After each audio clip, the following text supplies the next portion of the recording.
Vous écoutez la leçon biblique de l'Église de la Science chrétienne indépendante de Plainfield, située à Plainfield, New Jersey, États-Unis d'Amérique. Leçon du dimanche 26 décembre 2021. Sujet: Science chrétienne. Texte d'or, Jérémie. Guéris-moi, Éternel, et je serai guéri. Sauve-moi, et je serai sauvé, car tu es ma gloire. Lecture alternée, psaume. Mon âme bénit l'Éternel. Que tout ce qui est en moi bénisse son saint nom. Mon âme bénit l'Éternel et n'oublie aucun de ses bienfaits. C'est lui qui pardonne toutes tes iniquités, qui guérit toutes tes maladies. C'est lui qui délivre ta vie de la fosse, qui te couronne de bonté et de miséricorde. C'est lui qui rassasie de bien ta vieillesse, qui te fait rajeunir comme l'aigle. L'Éternel fait justice, il fait droit à tous les opprimés. La Bible. Éternel mon Dieu, j'ai crié à toi et tu m'as guéri. Éternel, tu as fait remonter mon âme du séjour des morts. Tu m'as fait revivre loin de ceux qui descendent dans la fosse. Chantez à l'Éternel, vous qui l'aimez. Célébrez par vos louanges sa sainteté. Et tu as changé mes lamentations en allégresse. Tu as délié mon sac, et tu m'as ceint de joie. Afin que mon cœur te chante et ne soit pas muet, Éternel mon Dieu, je te louerai toujours. Naaman, chef de l'armée du roi de Syrie, jouissait de la faveur de son maître et d'une grande considération, car c'était par lui que l'Éternel avait délivré les Syriens. Mais cet homme fort et vaillant était lépreux. Naaman vint avec ses chevaux et son char, et il s'arrêta à la porte de la maison d'Élisée. Élisée lui fit dire par un messager: « Va et lave-toi 7 fois dans le Jourdain. Ta chair deviendra saine, et tu seras pur. » Naaman fut irrité, et il s'en alla en disant: « Voici, je me disais, il sortira vers moi, il se présentera lui-même, il invoquera le nom de l'Éternel, son Dieu, il agitera sa main sur la place et guérira le lépreux. » Les fleuves de Damas, l'Abana et le Parpar, ne valent-ils pas mieux que toutes les eaux d'Israël? Ne pourrais-je pas m'y laver et devenir pur? Et il s'en retournait et partait avec fureur. Mais ses serviteurs s'approchèrent pour lui parler, et ils dirent: « Mon père, si le prophète t'eût demandé quelque chose de difficile, ne l'aurais-tu pas fait? Combien plus dois-tu faire ce qu'il t'a dit? Lave-toi, et tu seras pur. » Il descendit alors et se plongea 7 fois dans le Jourdain, selon la parole de l'homme de Dieu.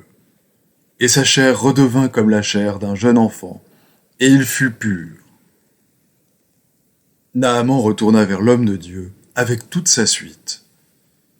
Lorsqu'il fut arrivé, il se présenta devant lui et dit: « Voici, je reconnais qu'il n'y a point de Dieu sur toute la terre, si ce n'est en Israël. Et maintenant accepte, je te prie, un présent de la part de ton serviteur. » Comme Jésus entrait dans Capernaum, un centenier l'aborda, le priant et disant: « Seigneur, mon serviteur est couché à la maison, atteint de paralysie et souffrant beaucoup. » Jésus lui dit: « J'irai et je le guérirai. » Le centenier répondit: « Seigneur, je ne suis pas digne que tu entres sous mon toit, mais dis seulement un mot et mon serviteur sera guéri. Car moi qui suis soumis à des supérieurs, j'ai des soldats sous mes ordres. Et je dis à l'un: va, et il va. À l'autre: viens, et il vient. Et à mon serviteur: fais cela, et il le fait. » Après l'avoir entendu, Jésus fut dans l'étonnement, et il dit à ceux qui le suivaient: « Je vous le dis en vérité, Même en Israël, je n'ai pas trouvé une aussi grande foi. » Puis Jésus dit au centenier, « Va, qu'il te soit fait selon ta foi. » Et à l'heure même, le serviteur fut guéri. Il y avait à Capernaüm un officier du roi dont le fils était malade. Ayant appris que Jésus était venu de Judée en Galilée, il alla vers lui et le pria de descendre et de guérir son fils qui était près de mourir. Jésus lui dit, « Si vous ne voyez des miracles et des prodiges, vous ne croyez point. » L'officier du roi lui dit, « Seigneur, descends avant que mon enfant meure. » « Va, lui dit Jésus, ton fils vit. » Et cet homme crut à la parole que Jésus lui avait dite, et il s'en alla. Comme déjà il descendait, ses serviteurs venant à sa rencontre lui apportèrent cette nouvelle. « Ton enfant vit. » Il leur demanda à quelle heure il s'était trouvé mieux. Et ils lui dirent, « Hier, à la 7e heure, la fièvre l'a quitté. » Le père reconnut que c'était à cette heure-là que Jésus lui avait dit, « Ton fils vit. » Et il crut, lui et toute sa maison.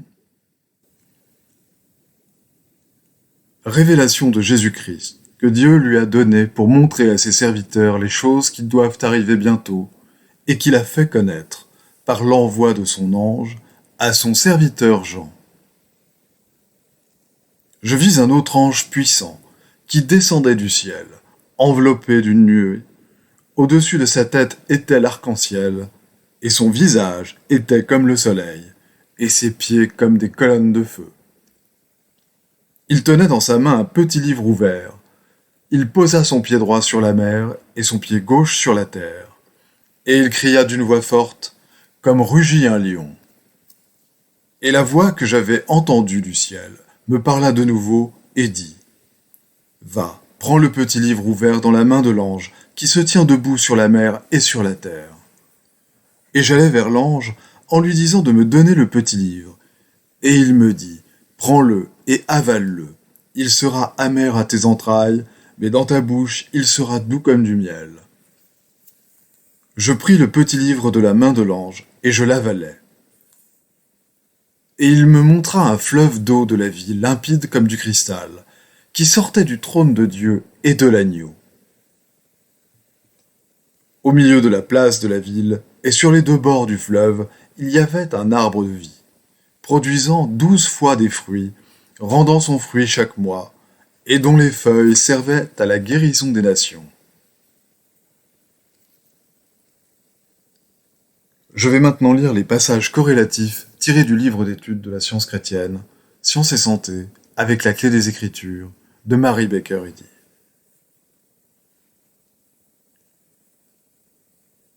Jésus établit son Église et maintint sa mission sur un fondement spirituel de guérison Christ.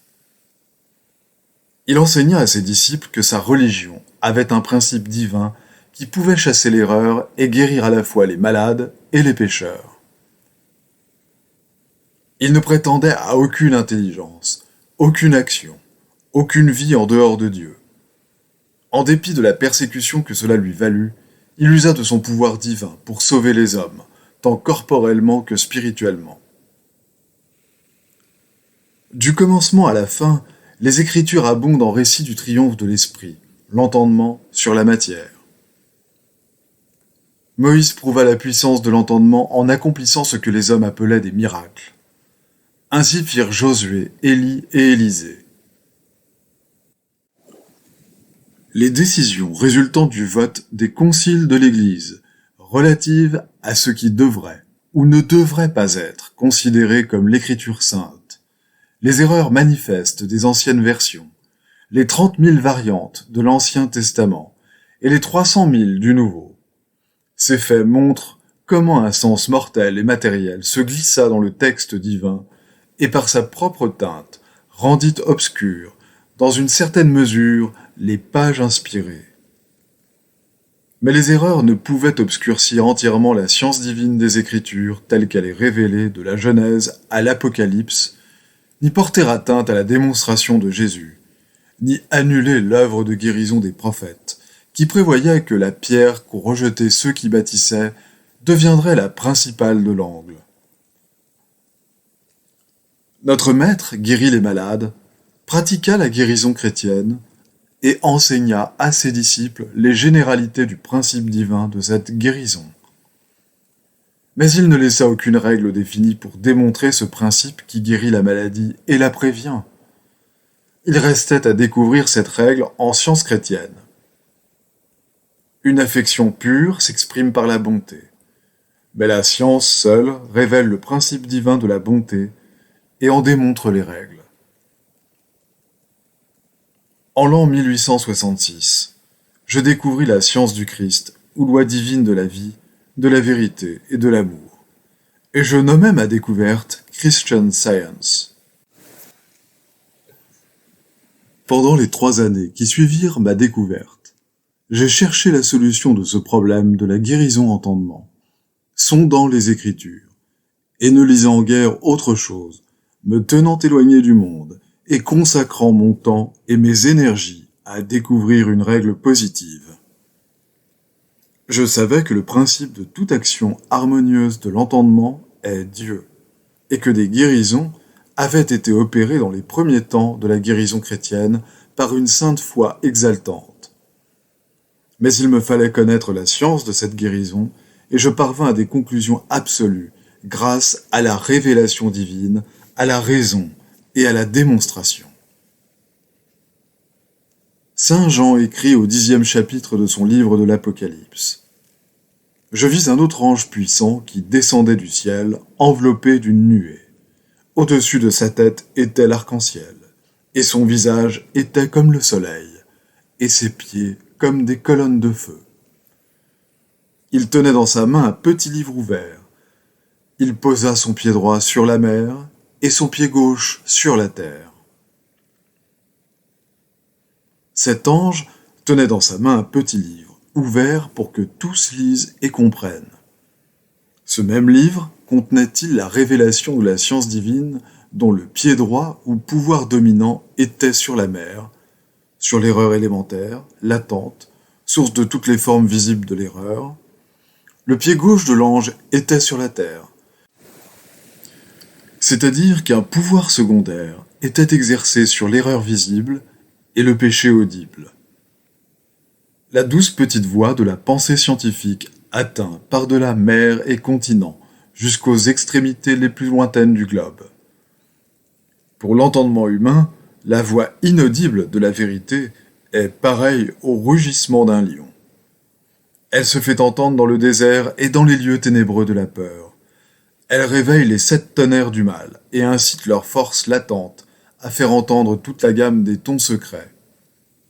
Alors le pouvoir de la vérité est démontré, rendu manifeste dans la destruction de l'erreur. Alors une voix venant de l'harmonie dira d'une voix forte : « Va, prends le petit livre, prends-le et dévore-le. Il sera amer à tes entrailles, mais dans ta bouche il sera doux comme du miel. » Mortels, obéissez à l'évangile céleste, prenez la science divine. Lisez ce livre du commencement à la fin. Étudiez-le, méditez-le. Il sera doux en effet dans votre bouche lorsqu'il vous guérira. Mais ne murmurez pas contre la vérité si vous en trouvez la digestion amère. L'idée immortelle de la vérité dans son vol rapide traverse tous les siècles, rassemblant sous ses ailes les malades et les pécheurs. Mon espérance lassée tâche de discerner le jour bienheureux où l'homme reconnaîtra la science du Christ et aimera son prochain comme lui-même. Où il percevra clairement l'omnipotence de Dieu et le pouvoir guérisseur de l'amour divin dans ce qu'il a fait et ce qu'il fait actuellement pour l'humanité. Les promesses seront accomplies. Le temps de la réapparition de la guérison divine est de tous les âges. Et quiconque met son tout terrestre sur l'autel de la science divine boit dès à présent de la coupe du Christ et est doué de l'esprit et du pouvoir de la guérison chrétienne. Selon les paroles de Saint Jean, il vous donnera un autre consolateur afin qu'il demeure éternellement avec vous. Je comprends que ce consolateur est la science divine. Aujourd'hui, le pouvoir guérisseur de la vérité est abondamment démontré comme étant une science immanente et éternelle, au lieu d'une manifestation qui tient du phénomène.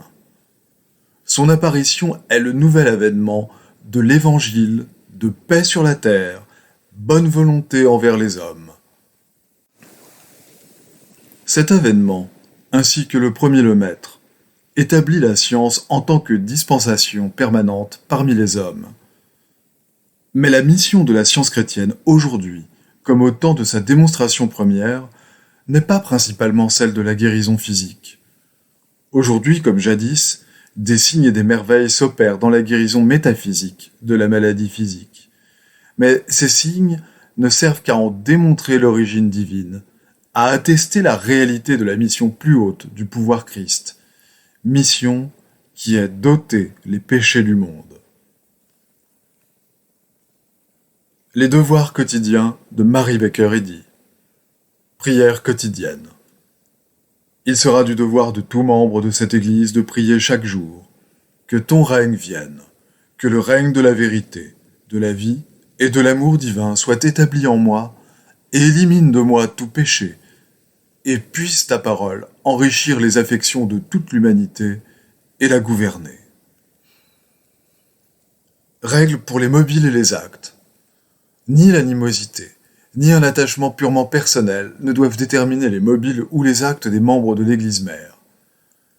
Dans la science, l'amour divin seul gouverne l'homme, et un scientiste chrétien reflète les douces aménités de l'amour en réprouvant le péché et en manifestant un véritable esprit de fraternité, de charité et de pardon.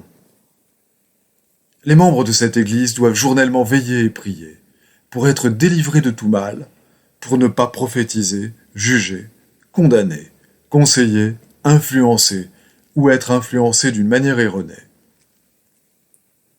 Vigilance face au devoir. Il sera du devoir de chaque membre de cette Église de se défendre journellement contre la suggestion mentale agressive et de ne pas se laisser entraîner à oublier ou à négliger son devoir envers Dieu, envers son leader et envers l'humanité. Par ses œuvres, il sera jugé et justifié ou condamné.